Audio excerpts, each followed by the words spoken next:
Alors, le prêtre missionnaire, voilà, c'était le dernier entretien de ce jeudi soir, le prêtre missionnaire de l'espérance. Alors, nous sommes partis du mot missionnaire, on dit mittere en latin, envoyé. Alors, le missus, c'est celui qui est envoyé, qui a une mission, une mission. Alors, nous avons dit, partir du latin, ça se comprend, mais peut-être dans des sens qui ne sont pas, voilà, vraiment adéquats ou plutôt restreints. Parce qu'aujourd'hui, on comprend missionnaire, c'est celui-là qui sort de son pays, qui va dans des pays lointains. Alors, il y a de cela, bien sûr. Mais missionnaire, c'est beaucoup plus riche encore. Donc, on a vu, donc, à partir du latin, dans le mot Nouveau Testament, on trouve le mot apostolo, le verbe envoyer. Et celui qui est envoyé est apostolos. Et là, ça commence à prendre une connotation bien particulière. Et dans l'Ancien Testament, avant Jésus-Christ, dans la culture et la foi juive, on a le mot shaliach.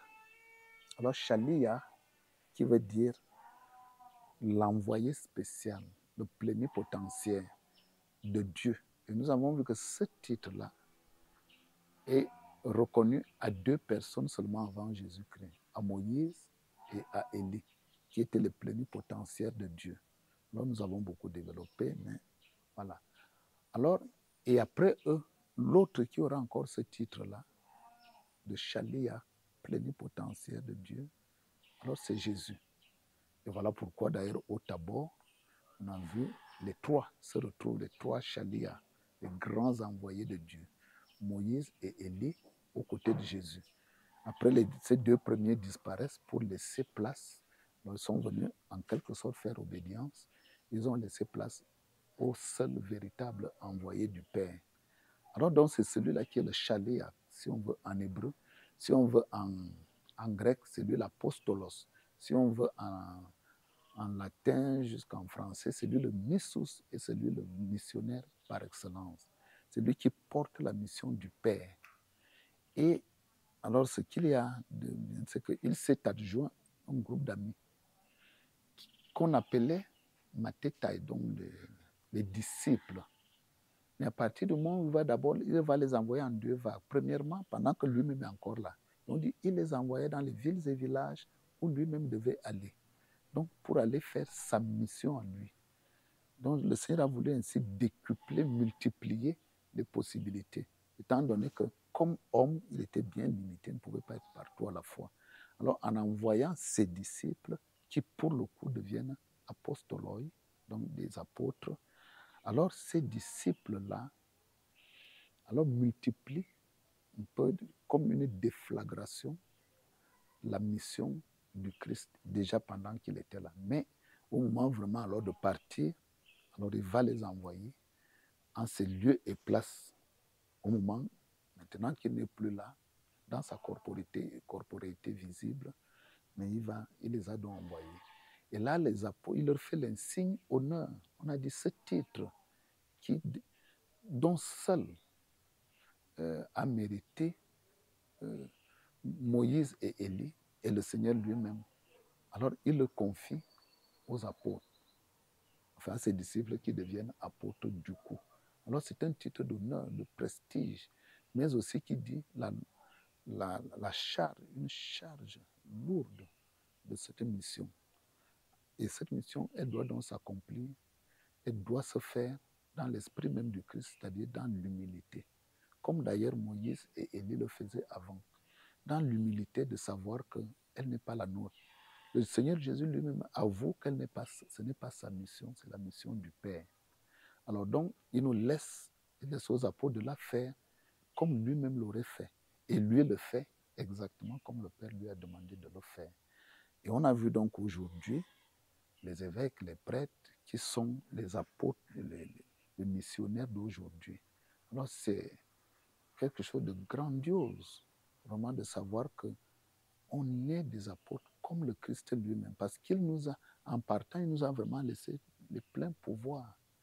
Donc il a dit, celui qui croit en moi, il fera les mêmes choses que moi, et même il en fera de plus grandes.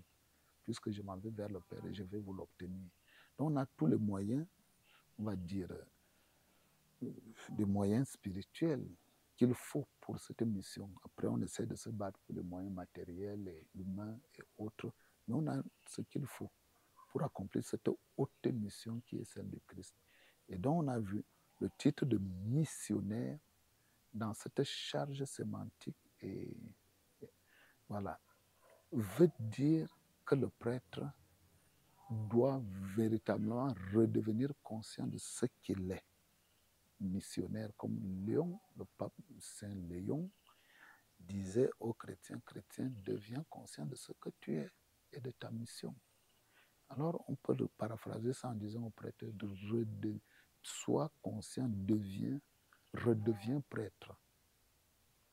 Sois conscient de qui tu es, c'est-à-dire apôtre, un titre spécial, un titre pas honorifique, pas un titre de gloire, mais un titre on va dire, de devoir, un titre de devoir. Alors, et qui nous oblige à des comportements bien précis, mais surtout à un engagement sans faille dans l'esprit de celui qui est lui-même l'auteur de la mission. Nous avons aussi dit que la mission, oui, c'est bien de se déployer sur le terrain, un peu comme les prêtres le font depuis des années. Mais il y a aussi la dimension prière. La moisson est abondante. Priez le maître de la moisson d'envoyer les ouvriers. Alors, celle qui l'a compris, c'est Sainte Thérèse de l'Enfant Jésus. Voilà pourquoi elle est copatronne des missions avec François Xavier, qui allait sur le terrain dans des contrées lointaines. Mais Sainte Thérèse a dit, ma prière du fond de mon couvent, d'où je ne pourrais pas sortir, alors va accompagner chaque pas de missionnaire sur le terrain. Alors voilà, donc, patron des missions au pluriel, François Xavier qui allait sur le terrain et Thérèse qui est restée prier dans son couvent. Alors il y a aussi ces deux dimensions de la mission pour que personne ne se néglige dans cette mission, parce qu'il y en a qui disent, mais moi je ne suis pas prêtre, donc c'est votre affaire, vous le faites. Non, même une vieille maman est missionnaire, tu peux être missionnaire par tes prières qui vont accompagner les prêtres tout au long de leur ministère sur le terrain. Alors voilà, donc prêtres ou chrétiens, nous sommes tous missionnaires de cette espérance que nous devons implémenter dans le monde. Et l'espérance étant, comme on l'avait défini ce matin, ce n'est pas le simple fait de voir nos désirs prévisibles se réaliser. Trop peu. C'est l'ouverture au Dieu de l'impossible.